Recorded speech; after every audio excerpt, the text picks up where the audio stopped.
Police প্রশাসনের থাকা যারা চিহ্নিত খুনি জুলাই আগস্টে যারা খুন করেছে আমরা জানি ওসমান হাদি ভাই হত্যার পিছনে কিন্তু তারাই জড়িত। আমি মনে করি এই যে বাংলাদেশের যে একজন বিপ্লবী সৈনিক ওসমান হাদিকে যে হত্যা করা হলো তারপরে যে পরিমাণে জনসচেতনতা ক্রিয়েট হয়েছে তারপরে কিন্তু বাংলাদেশের ছাত্র জনতা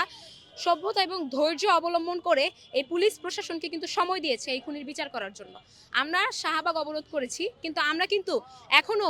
এই পুলিশ প্রশাসনের থাকা যারা চিহ্নিত খুনি জুলাই আগস্টে যারা খুন করেছে আমরা জানি ওসমান হাদি ভাই হত্যার পিছনে কিন্তু তারাই জড়িত। কিন্তু তারপরে কিন্তু তাদেরকে আমরা প্রকাশ্যে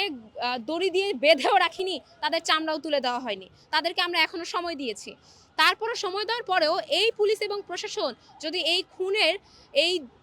একটা চার্জশিট দেওয়ার পর যদি দায়সারাভাবে এই খুনের বিষয়টাকে এড়িয়ে যায় এবং এই উপদেষ্টা পরিষদ ক্ষমতায় বহাল থাকা অবস্থায় যদি এই যে খুনটা হয়েছে যা পুরো বাংলাদেশের সার্বভৌমত্বের ওপর একটা হামলা, এই হামলাটাকে যদি এড়িয়ে যায় তাহলে আমি মনে করি না একটা উপদেষ্টাও আর ক্ষমতায় বহাল থাকতে পারবে এবং এই পুলিশ প্রশাসন তাদের ক্ষমতা বহাল থাকতে পারবে। আমি মনে করি এই যে তাদেরকে যে সময় এবং সুযোগ সুবিধা দেওয়া হচ্ছে এর মধ্যে তারা যদি তাদের দায়িত্ব পালন না করে এতদিন যে তারা সেফ এক্সিট দিয়ে রেখেছে সেই খুনিদেরকে, পরবর্তীতে